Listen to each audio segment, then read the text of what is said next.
Bismillahirrahmanirrahim. Assalamualaikum warahmatullahi wabarakatuh. Waalaikumsalam warahmatullahi wabarakatuh. Alhamdulillahirabbil alamin wassalatu wassalamu ala sayyidina Muhammadin wa ala alihi washabbihi ajmain. Teman-teman, alhamdulillah kita ketemu lagi setelah 3 minggu ya kita nggak ketemu. Kita bisa bertatap muka dalam keadaan sehat walafiat. Mudah-mudahan Allah Subhanahu wa taala meridhoi pertemuan kita ini, memberikan keberkahan pada kita dan tempat kita, tempat kerja kita. Salawat salam semoga terlimpah kepada junjungan kita Nabi Muhammad SAW, pada keluarga, pada sahabatnya, dan semoga Allah Subhanahu wa taala memasukkan kita sebagai golongan orang-orang yang mengikuti beliau yang setia sehingga bisa mendapatkan syafaatnya nanti di yaumil qiyamah. Amin ya rabbal alamin. Nah, beberapa pertemuan yang ke belakang itu ada yang hadir, ada yang enggak. Ada yang hadir sekali, ada yang hadir 2 kali. Kalau nggak salah ada yang 3 kali juga sih. Iya. 3 kali. Jadi ada yang lengkap, ada yang enggak ya. Saya ulangi sedikit-sedikit aja. Yang pertama, saya mengajak pada bapak sekalian, teman-teman, untuk mengokohkan dasar dari kehidupan kita. Kita kan awalnya mulai dari kejadian ya. Kejadian sebulan 2 bulan yang lalu itu teman kita. Nah dari situ apa yang menjadi permasalahan? Nah, saya selalu mengajak kalau ada yang seperti itu, baik dimanapun, itu selalu larinya kepada fondasi dari dasar-dasar dari diri kita, yaitu apa? Keyakinan, akidah, iman kita. Ya. Dari mana mulainya? Dari rukun Islam yang pertama kita renungi lagi, kita pahami lagi, kita hayati lagi, kita ingat-ingat lagi kalau yang sudah pernah ya belajar dan mendalami, yaitu mengucapkan 2 kalimat syahadat. Nah kita sudah membahas ternyata 2 kalimat syahadat itu bukan hanya sekedar ucapan begitu saja yang keluar dari mulut habis itu sudah, tidak, tetapi dia merupakan sesuatu yang dahsyat.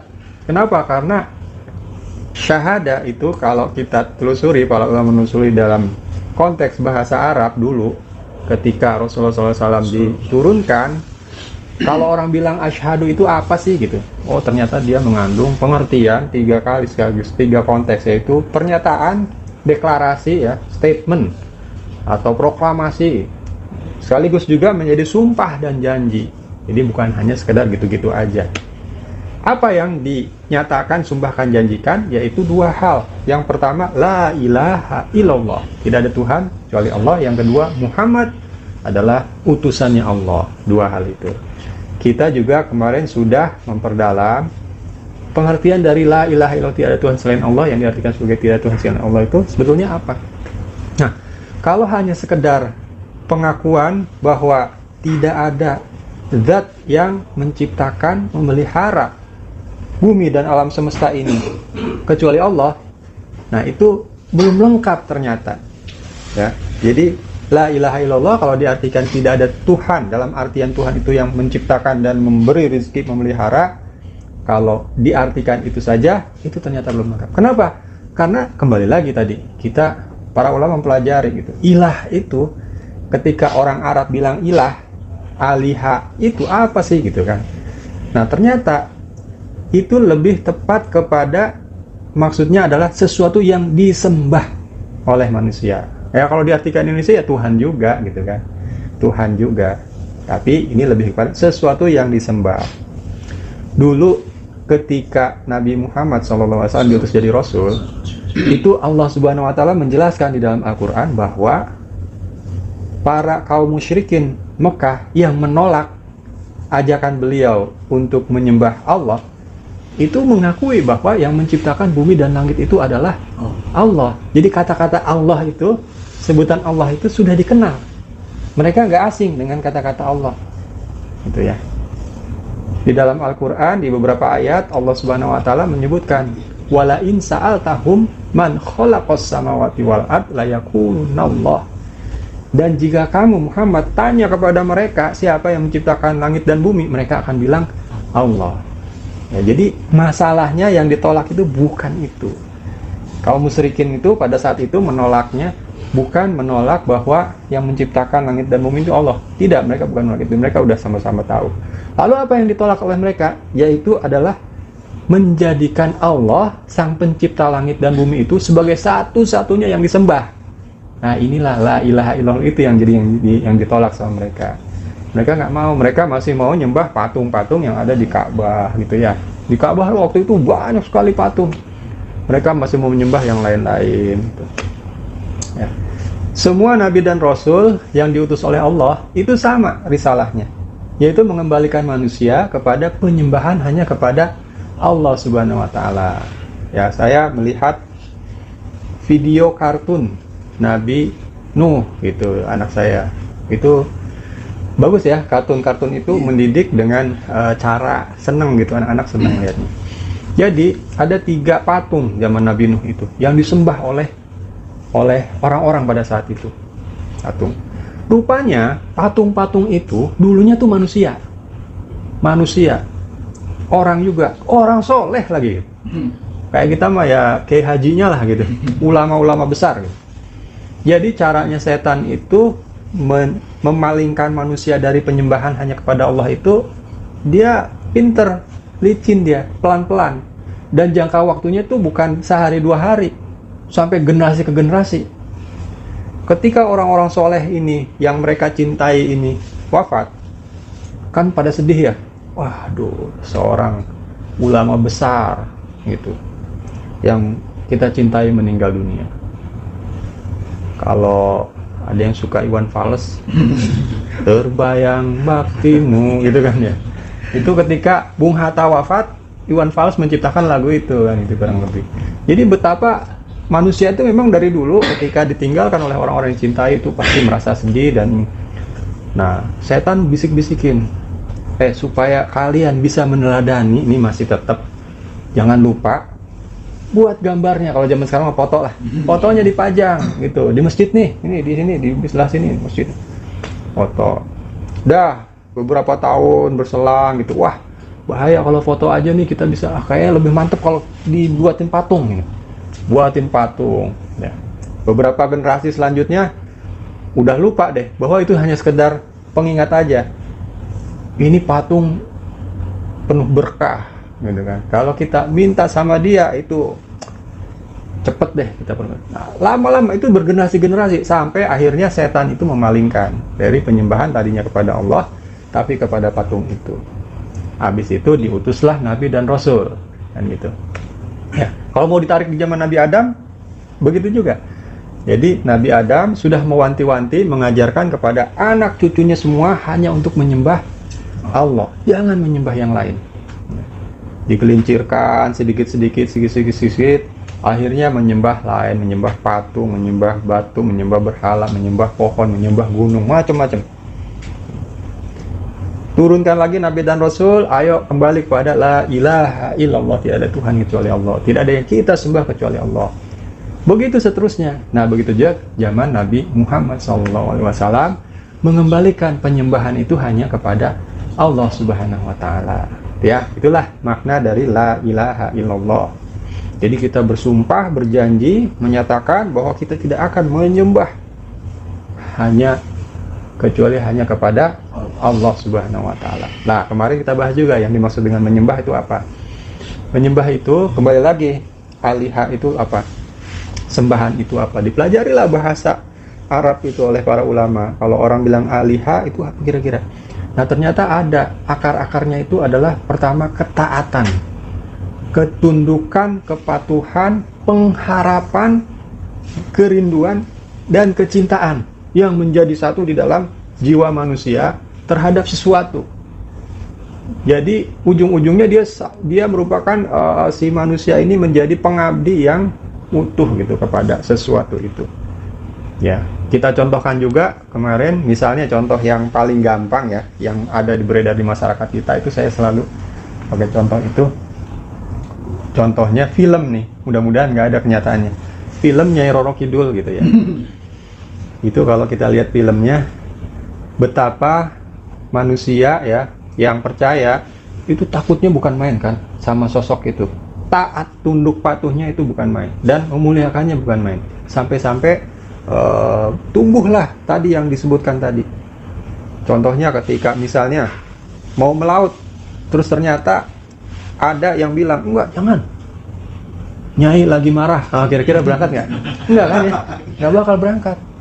Atau dibilangin, Nyai minta ini korban, gitu, kebo, dicari kan, bagaimanapun dicari supaya jangan kena marah. Jadi takut dia marah, takut nggak ridho, takut kita celaka karenanya, terus juga takut rezekinya nggak dikasih dan sebagainya. Itulah bentuk menjadikan sesuatu menjadi ilah. Nah, kita janji dengan syahadat kita yang seperti itu kita letakkan hanya Allah gitu. Kita takut Allah nggak ridho, kita takut Allah menahan rezeki kita takut Allah tidak menunjukkan kita takut nanti, apalagi ketika sudah mati, Allah marah kepada kita mengharap ridhonya, kita mengharap rezeki darinya, kita mengharap perlindungan darinya, itu hanya kepada Allah, nggak kepada siapa-siapa yang lain gitu, apalagi yang nggak jelas gitu. Itu maknanya dari penyembahan kita kepada Allah Subhanahu wa Ta'ala. Nah, pertemuan terakhir ya, itu kita coba mengenal Allah lebih dalam lagi ya, walaupun nggak terlalu dalam karena waktunya juga cuma berapa menit ya. Di dalam Quran surat An-Nas, Allah menjelaskan kedudukan ya, semuanya hafal nih pasti kalau kul a'udzu birabbin nas ya, kul a'udzu birabbin nas, malikin nas, ilahin nas, 3. Di sini Allah mengatakan, kul itu katakan, a'udzu aku berlindung, bi dengan Rob bin nas. Nah, 1 Rob bin nas. Ini Allah menjelaskan dirinya sebagai Robnya. An-Nas itu artinya manusia, Robnya Nas, Robnya manusia ya. Kul a'udzu bi rabbin nas, di Rob 1 ya. Malikin nas, Malik 1, jadi 2. Ilahin nas, ilah ini yang tadi kita bahas, sembahannya manusia. Nah, terus Rob ini apa? Rob adalah pencipta, pemelihara, pemberi rizki. Itu Rob. Yang menciptakan alam semesta ini adalah Allah Subhanahu wa Ta'ala. Yang memelihara alam semesta ini sampai sekarang masih berlangsung seperti ini, matahari terbit dari timur tenggelam di barat, itu adalah Allah yang mengatur semua. Yang memberikan rizki kepada bukan hanya manusia, tapi juga kepada alam semuanya, makhluk hidup ini adalah Allah Subhanahu wa Ta'ala. Itu pengertian kedudukan Allah sebagai Robnya manusia ya. Rob ini kalau kita ingat doa untuk orang tua apa? Robbik firli wali walidayya warhamhuma kama robbayani shaghira. Di sini ada kata-kata Rob. Jadi Rob itu akar katanya ini sama kurang lebih. Jadi dikatakan bahwa ya Allah, artinya ya Allah, ampuni segala dosaku dan kedua orang tuaku, sayangilah mereka sebagaimana mereka menyayangi kami ya. Kama robbayani. Padahal bahasa Arabnya bukan letterlek menyayangi, bukan, tapi dia terjemahkan sebagai menyayangi. Bahasa Arabnya apa? Robbayani. Jadi orang tua kita dikatakan melakukan perbuatan robbayani kepada kita. Gitu. Jadi menumbuhkan, memelihara, mendidik, mengembangkan sampai sesuatu itu tumbuh dengan bagus, dengan baik. Nah, itu kurang lebih perbuatan robbayani itu. Jadi orang tua kita itu digituin sama orang tua. Nah, Allah itu lebih luas lagi melakukan itu terhadap alam semesta. Gitu ya. Kurang lebih seperti itu. Kemudian itu Rob, kemudian Malik, rajanya manusia.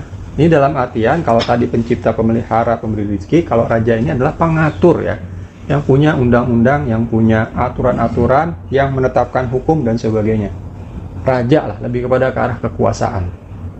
Ini juga Allah ya, hanya Allah yang seperti itu. Yang ketiga adalah ilah, sembahannya manusia. Jadi kita harus ingat nih 3 kedudukan Allah ini. Jangan kita melanggar. Kalau melanggar ini, itu namanya kita melakukan perbuatan apa? Syirik. Contohnya, Allah sudah menjelaskan kedudukannya sebagai Robnya manusia, pencipta alam semesta. Nah, kemudian tiba-tiba itu di buku-buku fisika misalnya ya, menyebutkan bahwa alam ini tidak ada yang menciptakan. Alam ini tercipta dengan sendirinya dengan proses Big Bang, ledakan besar. Gitu ya. Nah, ini bertentangan dengan keyakinan kita bahwa Alam semesta ini diciptakan oleh Allah Subhanahu wa Ta'ala. Nah, yang seperti ini, yang paham-paham yang tadi itu tidak boleh kita percayai sedikit pun kalau kita tidak mau keluar dari keyakinan kita. Ya, itu contohnya satu. Dua, Allah sebagai Rabb adalah pemberi rizki kepada manusia dan semuanya kan. Nah, tiba-tiba ada yang bilang itu tadi ya, bahwa ada makhluk di gunung apa itu dia adalah pemberi rizki itu. Kalau kamu datang ke sana terus minta sama dia, nanti dikasih gitu. Nah, ini kan bertentangan dengan keyakinan tadi kita ya. Yang contoh-contoh seperti ini. Jadi jangan sampai kita melakukan perbuatan yang melanggar kedudukan Allah ini. Itulah yang dikatakan syirik. Itulah yang dikatakan kita membuat tandingan-tandingan bagi Anda, dan bahasa Arabnya tandingan. Anda dan ya. Janganlah kamu membuat tandingan bagi Allah. Itu karena kita bisa menjatuh kepada syirik ya. Nah, sekarang kita lebih dalam lagi kepada syirik nih. Ini penting syirik. Kenapa? Karena kata Allah di dalam Al-Qur'an itu, Allah Subhanahu wa Ta'ala mewanti-wanti kita semua. Di dalam surat An-Nisa ayat 116, Allah Subhanahu wa Ta'ala menjelaskan, innallaha la yaghfiru an yushraka bih ya, wa yaghfiru ma duna dzalik liman yasha. Sesungguhnya Allah tidak mengampuni dosa syirik, padahal Allah mengampuni dosa selain syirik. Dosa sebesar apapun yang pernah kita lakukan, kalau kita minta ampun kepada Allah, Allah akan mengampuni. Tapi Allah bilang, kalau syirik enggak deh. Ya, bahaya banget kan ya? Bahaya banget buat kita. Ini menyangkut keselamatan hidup kita di akhirat nanti. Akhirat itu kalau dibandingkan dengan dunia, lamanya satu hari di akhirat berapa tahun di dunia? Ada yang tahu nggak? 1000 tahun ya. 1000 tahun. Jadi di satu hari di akhirat itu 1000 tahun. Jadi kita ini hidup di dunia ini cuma beberapa menit aja. Ukuran di akhirat cuma 6 menitan gitu kurang lebih. Ya. Rugi banget kalau kita fokusnya ke dunia, ya kan? Terus akhiratnya kita lupakan. Rugi. Ya. Kita kadang lupa kan? Kadang lupa kita. Kadang lupa gitu, fokus akhiratnya lupa. Nah, salah satu kunci keselamatan di akhirat yang harus kita tanamkan ya adalah kita terhindar dari dosa syirik ya. Janganlah kita berbuat dosa syirik ya. Dosa yang lain juga jangan kalau bisa. Bukannya berarti yang lain boleh gitu ya. Tapi Uli mau nikah lagi Pak. Kalau itu nggak dosa itu. Nggak dosa Pak ya. Kalau syirik sama SPD nggak ngaruh kan? Syirik. Itu mah syirik iri atau. Jadi syirik di sini ya kita jelasin aja nih ya. Yang dimaksud apa sih? Bukan iri-irian maksudnya ya. Yang pertama, bentuk-bentuk syirik itu contohnya menyembah patung atau berhala ya, seperti yang dilakukan sama kaum kafir, kaum musyrikin Quraisy pada saat itu ya, zaman Rasulullah SAW. Saya yakin kalau nyembah-nyembah patung zaman sekarang udah nggak ada ya di masyarakat kita ini. Hanya dukun Pak. Atau jangan-jangan waktu Car Free Day ada yang begini-begini depan patung Sudirman. Ada kan ya? Car Free Day Pak. Car Free Day paling juga naik sepeda apa jalan kaki kan, atau lari gitu. Nggak ada yang nyembah patung Sudirman. Nah itu. Kedua, menyembah benda-benda langit. Nah kalau ini masih ada nih. Ada yang menyembah matahari, bangsa apa tuh katanya? Jepang ya. Berarti Bapak termasuk angkatan soalnya kalau anak-anak zaman sekarang nih milenial udah nggak ada lagi yang kayak gitu. Saya waktu masih kecil SD tuh masih dengar bangsa yang menyembah matahari gitu kan ya. Sekarang mana ada pelajarannya, anak-anak nggak ada. Pancasila nggak ada Pak. Menyembah matahari, bulan, bintang ya, apa itu juga termasuk perbuatan syirik ya. Dan itu insya Allah kita tidak lakukan. Terus ada juga manusia yang menyembah malaikat dan jin. Jadi yang kalau pernah dengar di Mekah itu pada saat itu ada Lata, Uzza dan Manat, itu dianggap anak-anaknya Allah, malaikat-malaikat yang anak-anaknya Allah, dan disembah oleh para kaum kafir Quraisy pada saat itu. Kemudian menyembah nabi. Ada nggak yang menyembah nabi zaman sekarang? Ada ya. Jadi salah satu keyakinan dari saudara-saudara sebangsa kita juga ada yang menganggap nabinya Nabi Isa itu adalah Tuhan ya. Nah, kalau kita keyakinan kita nggak boleh ya. Itu termasuk salah satu perbuatan syirik yang harus kita hindari, nggak boleh. Nah, kemudian menyembah para orang-orang soleh, rohib-rohib, pendeta-pendeta ya. Di dalam Quran surat At-Taubah ayat 31, Allah Subhanahu wa taala menjelaskan ya kepada kita bahwa orang-orang kafir itu ittakhadu ahbarohum wa ruhbanahum arbaban min dunillah. Ya, mereka menjadikan orang-orang alim dan rohib-rohibnya sebagai Tuhan selain Allah. Gitu. Terus ada seorang sahabat mendengar ayat ini, nanya sama Rasulullah, ya Rasulullah, enggak kok, kami kagak ada nyembah-nyembah para pendeta gitu, enggak. Gitu. Kok dikatakan sama Allah begitu? Gitu. Kata Rasulullah dijelasin, betul kamu enggak nyembah sujud-sujud tunduk-tunduk itu, tetapi orang-orang alim dan rohib itu kan menetapkan yang haram dan halal itu jadi berubah sesuai dengan kehendak dia nih, padahal Allah sudah menetapkan sebelumnya di yang sudah ditentukan, dan kalian katanya para pengikutnya ngikutin juga gitu. Nah, itu termasuk yang seperti itu tuh dikategorikan sebagai menyembah nih kepada ini gitu ya. Terus kemudian menyembah hawa nafsu, ini juga ya, menyembah hawa nafsu.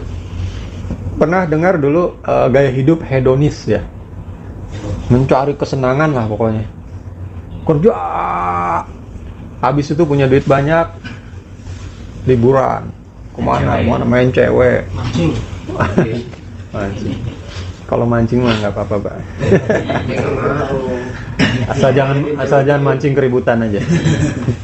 Ya, itu memperturutkan hawa nafsu gitu. Allah bilang tidak boleh ya, yang namanya perzinaan itu dilarang.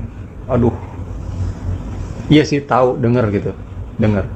Tapi dia nggak peduli, dia perturutkan hawa nafsunya. Gitu. Nah, ini termasuk salah satu ya, menyembah hawa nafsu. Kenapa dikatakan menyembah? Ya tadi kita lihat aja. Sampai dia tunduk patuh taat sama hawa nafsunya ini ya.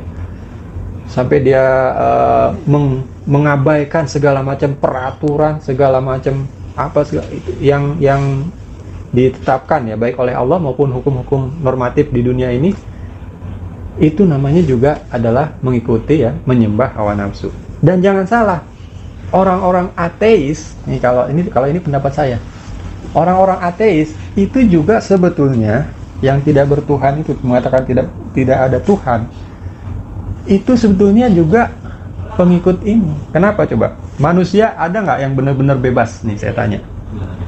Yang benar-benar dia, saya mah nggak mau ngikutin aturan agama itu candu. Nah itu. Atau saya mah orang bebas, saya mah nggak itu, anak pang atau anak apa. Ada nggak yang benar-benar bebas, yang tidak terikat oleh satu aturan tertentu? Nggak ada. Kenapa? Ya kalau mau kasar-kasarnya, sebebas-bebasnya kan dia masih punya KTP kan? KTP itu kan aturan. Aturan negara kita KTP. Atau oh iya nggak punya KTP saya mah, nggak. Nah, kalau lapar makan nggak? Makan. Kalau ngantuk tidur nggak? Tidur. Itu aturan siapa coba? Aturan Allah. Ya kalau dia bilang aturan alam, ya terserah deh aturan alam atau aturan apa. Yang penting lu kan tunduk sama aturan itu kan. Ada yang benar-benar bebas. Jadi tinggal dia pilih, dia mau tunduk sama siapa gitu. Dia mau ikut aturannya siapa. Nah kalau kita pilih ikut kepada aturan agama, aturannya Allah. Nah kalau yang ini misalnya ikut kepada aturan siapa, ya terserah ya. Cuma jangan bilang bahwa kita ini bebas gitu, nggak ada yang bisa mengatur kita. Enggak, pasti itu. Nggak usah jauh-jauh, coba aja. Mata itu aturannya kan 1 jam ya. Coba tahan 2 hari ya jelek terus gitu, bisa nggak? Gitu, nggak bisa. Jadi itulah ya, kalau menolak sesuatu, nolak agama, terus dia jadi ateis, tidak mengakui adanya Tuhan, sebetulnya dia itu bukan sedang menolak, tapi sedang mengikuti ajaran dari hawa nafsunya. Itu kalau di sana ikut agama banyak aturannya. harus inilah, harus itu. Kalau Islam harus sholat 5 waktu gitu. Kalau Kristen harus ke gereja. Semua agama, wah nggak bisa nih bebas main cewek. Ya kan, semua agama nggak ada agama yang membebaskan gitu. Nggak ada, harus ada pernikahan. Gitu. Jadi sebenarnya dia nggak mau ngikutin itu, dia ngikutin hawa nafsunya gitu. Nggak mau dia terganggu kesenangannya itu dengan adanya aturan-aturan agama. Dah, pada saat dia nggak mau itu, artinya dia mengikuti keinginan dari hawa nafsunya. Gitu ya. Setiap orang yang mendapatkan ajaran atau mendapatkan sesuatu mengenai hal ini bahwa, ayo kita kembali menyembah Allah. Menyembah Allah itu apa? Ya udah, semua yang diajarkan oleh Rasulullah dalam kitab suci Al-Quran dan hadis kita jalankan, aturan-aturan itu pasti Pak, pasti di dalam hatinya mengalami goncangan.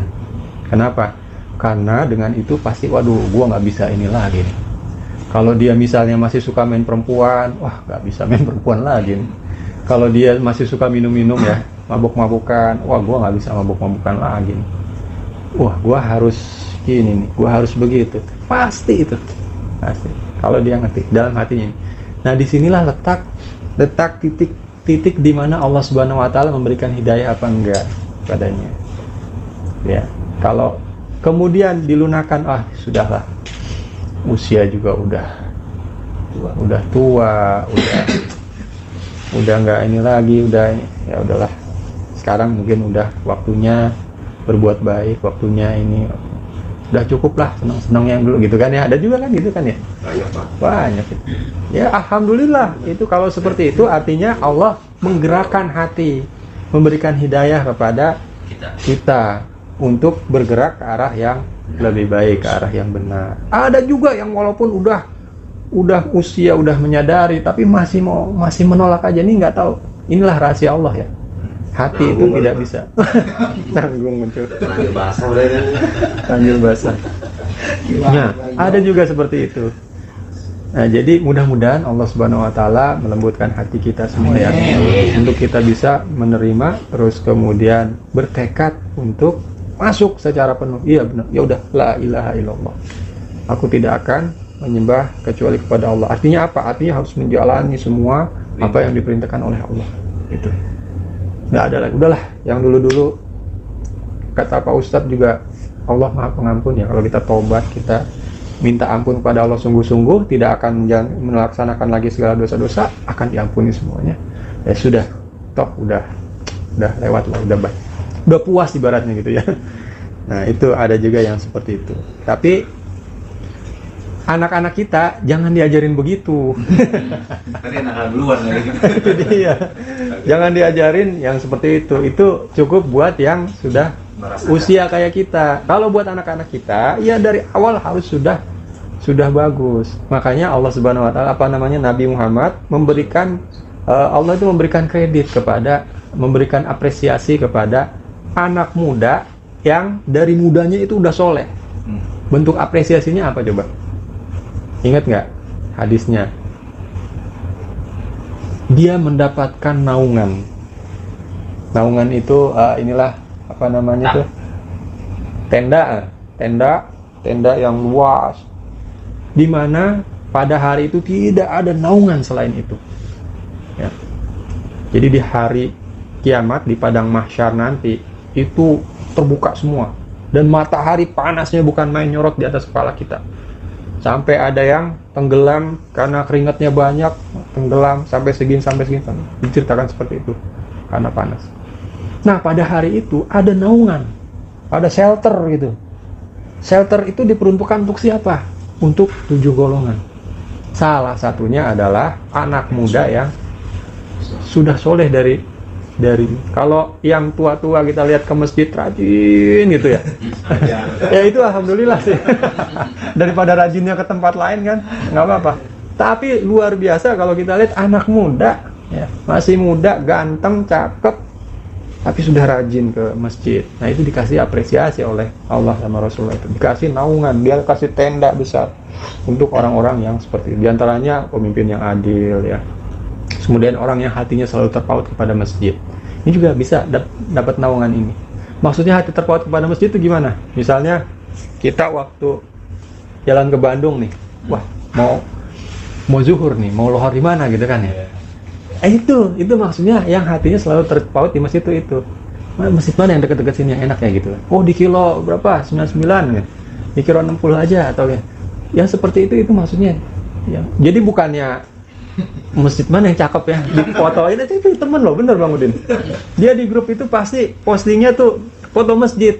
Iya, KM97 Pak. KM97 teman.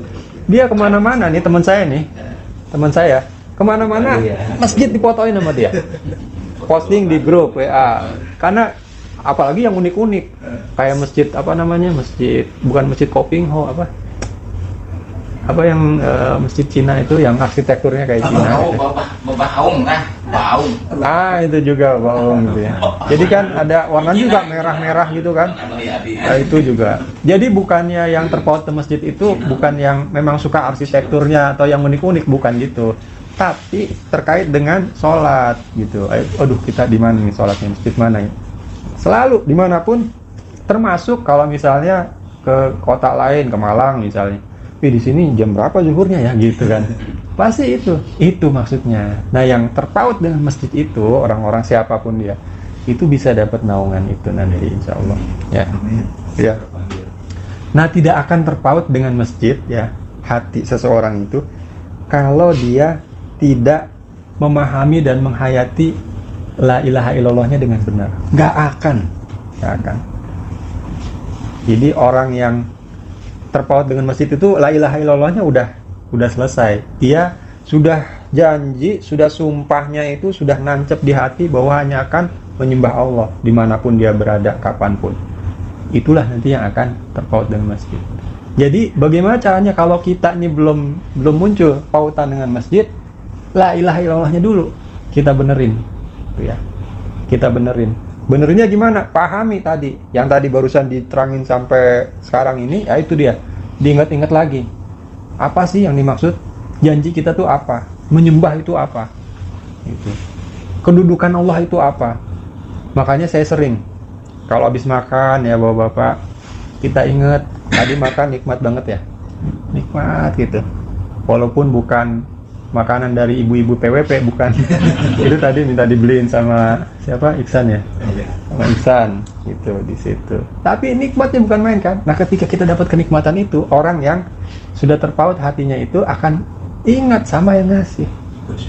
Bersyukur yaitu Allah, ya Allah, Engkau berikan kenikmatan ini. Gak semua orang bisa menikmati gitu. Yang banyak duitnya nih, yang pemilik gedung ini misalnya ya. Ada yang suka ketemu nggak sama si apa namanya? Atom. Pasti ada yang suka kan, sama dia seneng ngobrol orangnya kan. Dia belum tentu juga bisa menikmati apa yang kita nikmati. Misalnya nggak boleh karena kolesterol gitu kan. Kalau kita Padang apa aja gitu sikat ya. Bumbu gratis. Nah, orang yang di atas itu belum tentu bisa menikmati itu. Jadi kenikmatan itu ayo kita nikmati, dan itu pemberian Allah Subhanahu wa taala. Pemberian Allah itu banyak banget nih, kita pernah bahas ya. Banyak sekali, Pak. Mata kita aja yang ditutup oleh setan. Gak bisa ngelihat kebaikan Allah. Banyak. Sekarang aja kita nih nafas lega ya. Kita bisa duduk di sini ya. Duduk di sini. Coba setahun yang lalu kayak begini. Kalau nggak dibubarin sama Satgas gitu kan. Langsung masuk ke apa? Ini di satu-satu bukan antigen lagi, PCR. PCR dulu dah semuanya gitu. Itu kan. Jadi nikmat ya, kita duduk begini aja udah nikmat ya Allah. Kemarin di Sato, wah udah mulai macet di mana-mana. Ya kan? Iya. Saya sama Hermanto nih minggu ini. Macet di mana-mana. Waduh, gitu kan. Saya bilang, mau yang lancar, tapi yang lewat ambulan semua. Tahun lalu kan begitu, iya kan? Lancar banget kan tahun lalu itu. Tapi yang lewat ambulan semua. Kita nggak boleh keluar kemana-mana, penyakit di mana-mana. Pengumuman yang meninggal itu berapa menit sekali. Kayak gitu mau? Ya enggak, ya udah nggak usah ngeluh gitu. Nah itu kita ditutup mata kita itu ya. Kebaikan-kebaikan itu ditutup. mata kita, sehingga kita nggak bersyukur. Banyak Pak, dari pagi aja sampai sekarang coba dihitung-hitung kebaikan Allah pada kita, bukan main, luar biasa. Tapi seringnya itu yang kita nutup mata kita itu apa? Kehilangan ya. Dompet hilang di KRL, 3 hari tuh omongannya itu aja. Gue tahu nih kayaknya yang belah sono tuh, waktu itu gue inget kayaknya dia deket-deket, dia tadinya di sono, dia itu aja diomongin. Habis itu besoknya, oh kayaknya bukan yang belah sono kayaknya ini pelakunya gitu. Ketemu lagi, aduh kenapa gue nggak taruh di tas nih. Terus ditanya, emang duitnya berapa sih? 5.000. Jadi yang kecil itu nutup, padahal gaji masih ngalir gitu kan ya. Gitu. Yang hilang itu nggak sebab, tapi penyesalannya bukan main. Itu yang membuat syukur kita itu nggak ada. Ya, itu. Coba lihat di badan kita aja nih. Badan kita ya, alhamdulillah kita nafas lega sekarang. Coba kemarin tahun lalu, oksigen berebut. Punya duit aja kadang-kadang nggak bisa beli oksigen. Duit banyak, oh nggak ada oksigennya, mau diapain? Nggak bisa. Nah sekarang nih kita lega gini, ya Allah, bukan main, luar biasa ya. Ini kebaikan Allah. Siapa yang ngasih kalau bukan Allah? Ngasih. Tadi mata kita kan ngedip gitu ya. Pernah nggak kita sengaja ngedip-ngedipin gitu ya? Enggak kan, dia ngedip sendiri kan. Siapa yang bikin kita kedip nih? Kalau nggak ngedip 2 hari mau nggak? Nggak mau kan. Susah ntar kita. Mata, terus jantung itu mompa darah dipompa ke seluruh tubuh. Dia bawa makanan sama oksigen darah ini.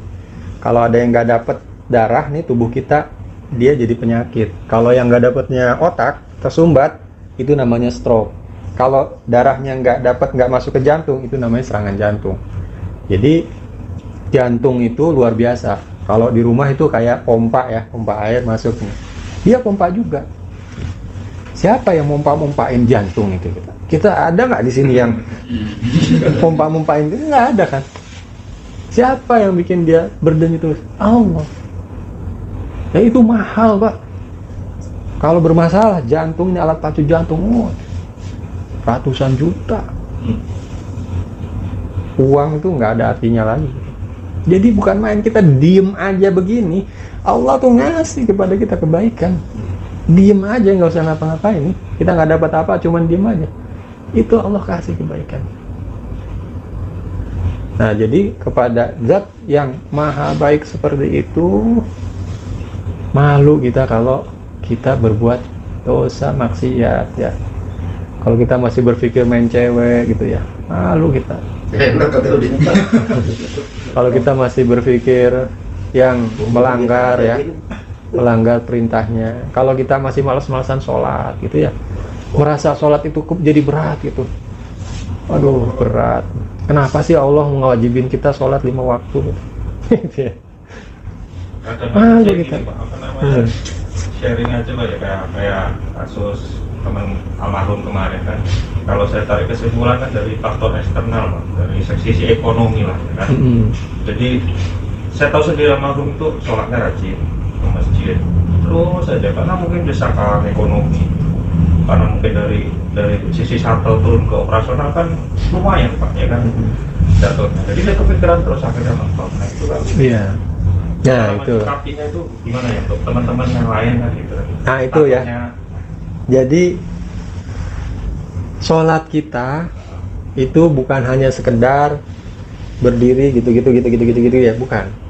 Inilah kenapa makanya saya mengajak untuk dari awal nih kan, ini awal banget kan, apa dasar sekali kan, bahwa kita diciptakan oleh Allah, bahwa kita sudah berjanji hanya menyembah Allah, bahwa hidup kita ini sebetulnya kata Allah, wa ma khalaqtul jinna wal insa illa liya'budun.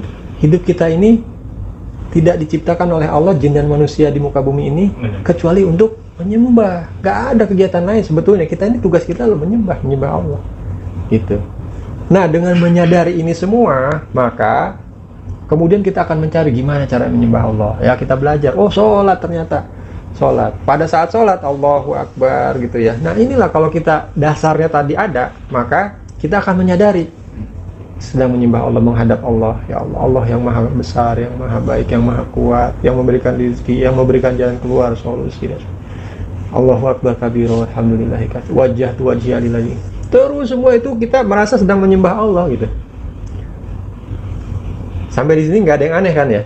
Cuman bedanya gini, bedanya kalau dasarnya tadi kita lupa ini, sholat kita kayak gimana coba? Sholat Allahu Akbar. Apalagi berjamaah nih. Kita ikutin takut, begitu salam, wassalamualaikum, assalamualaikum. Udah sholat ya tadi gitu. Pikiran kita kemana-mana.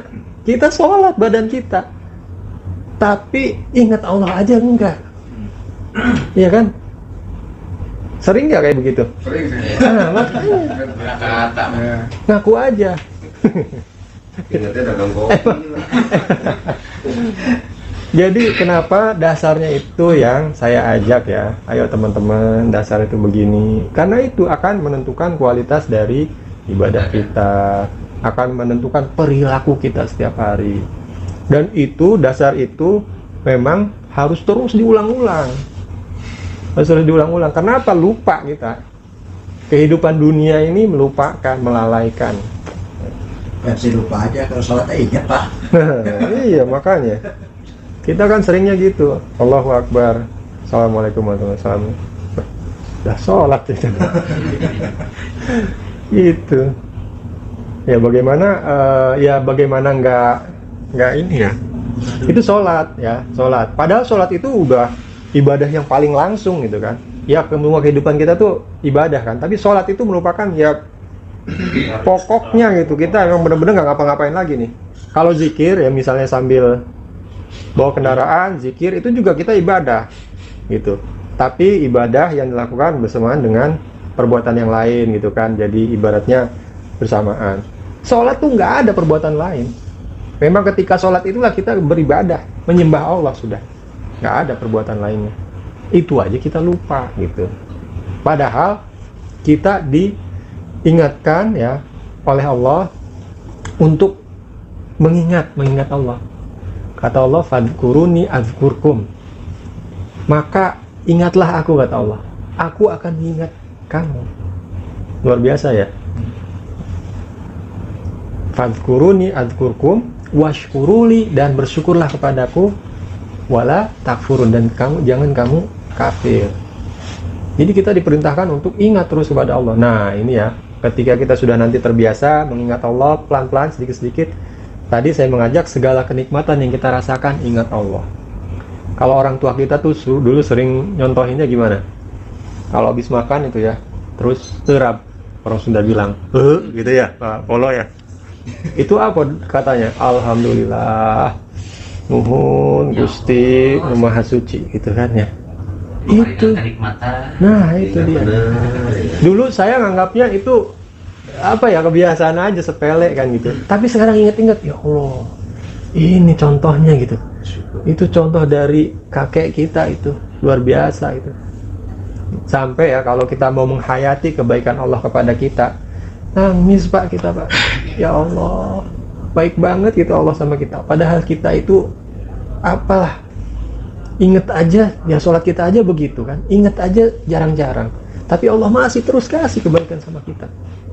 Saya minggu lalu tugas ke Malang. Di Malang ketemu sama alumni, teman-teman sesama waktu kuliah dulu di ITB. Cerita kehidupan lah. Kalau saya mah biasa aja kan, karyawan begini-begini. Begitu dia cerita, wah Yan, terakhir ketemu kita di Balikpapan begini-gini. Iya, itu aku belum menikah katanya. Habis itu aku menikah, terus di Jakarta kerja begini. Saya mau nangis Pak, ya Allah. Apa bedanya saya sama dia gitu? Kita itu sama-sama kuliah di tempat yang sama, ya. Kuliah di tempat yang sama, dan sebagainya. Ibaratnya ya, kok Allah ngasih saya gitu kemudahan di dalam hidup saya, dari situ bahkan dari kecil terus sampai sekarang tuh seperti lancar, alhamdulillah. Kemudahan buat saya. Sementara kepada teman saya ini susahnya luar biasa Pak. Sampai pandemi kemarin tuh katanya. Jadi saya tanya, kamu pandemi kemarin bagaimana? Jualan buku. Itu jalan saya dapat bisa makan tuh jualan buku mas katanya. Itu. Ya mendingan bawa bapak ke sini. Masih ada penghasilan tetap selama pandemi. Luar biasa nih teman saya. Padahal kurang apa gitu kan. Saya mau nangis ya Allah. Nangisnya bukan karena sedih melihat dia, enggak, tapi karena saya Allah ngasih gitu ya Allah, masih kita bisa seperti ini, masih saya bisa mudah. Padahal apa bedanya? Dia ini lebih soleh ya penampilan dan apa segala macam tuh lebih daripada saya. Dan bahkan mungkin dosa-dosa saya dulu ya zaman masih jahiliyah dulu tuh jauh lebih besar daripada dia. Dia ini anak daerah lah gitu ya. Saya tahu sendiri tinggal di daerah elit kan. Ekonomi sulit, Tanjung Priok gitu. Dari lahir sampai besar gitu kan. Habis itu kuliah di Bandung. Yang bangor-bangor bengal-bengalnya kayak apa gitu ya saya tahu lah, paling enggak pernah ngeliat pernah. Nah itu. Jadi kalau dibandingkan kehidupan dia dengan saya di hadapan Allah mungkin dia jauh lebih mulia, tapi itulah kemudahan kok saya dimudah. Mudah-mudahan bukan apa namanya istri drugs gitu ya. Naudzubillah. Gitu. Amalnya kali nggak rapi. Ya kesitunya sih wallahu a'lam, hanya Allah yang tahu. Tapi maksud saya, nah maksud saya kita ini ya dikasih Allah seperti ini sekarang ini itu luar biasa. Disyukuri. Kita ingat Allah yang ngasih, semua Allah yang ngasih. Jangan sampai kita tertutup mata kita pada apa yang luput dari kita atau tidak dikasih ke kita, dikasih ke tetangga misalnya. Tetangga baru kreditin motor lagi buat anaknya tuh. Banyak banget duitnya. Yang kemarinnya belum lunas kali itu. Gimana itu? Gitu ya. Beli dari mana tuh dia? Beli tanah lagi tuh. Duit dari mana? Iya bukan urusan kita. Apain urusin? Yang gitu-gitu bikin kita nggak bersyukur gitu.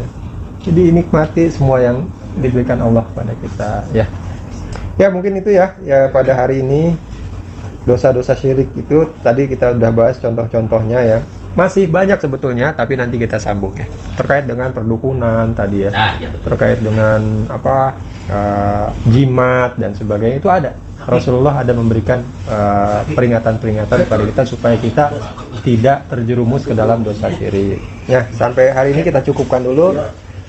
Kita tutup dengan doa kafaratul majlis. Subhanakallahumma bihamdika asyhadu an la ilaha illa anta astaghfiruka wa atubu ilaik. Dan saya mohon maaf kalau ada kata-kata yang kurang berkenan atau yang salah, itu semua datangnya dari kedoifan saya ya. Billahi taufiq wal hidayah. Assalamualaikum warahmatullahi wabarakatuh. Waalaikumsalam warahmatullahi wabarakatuh.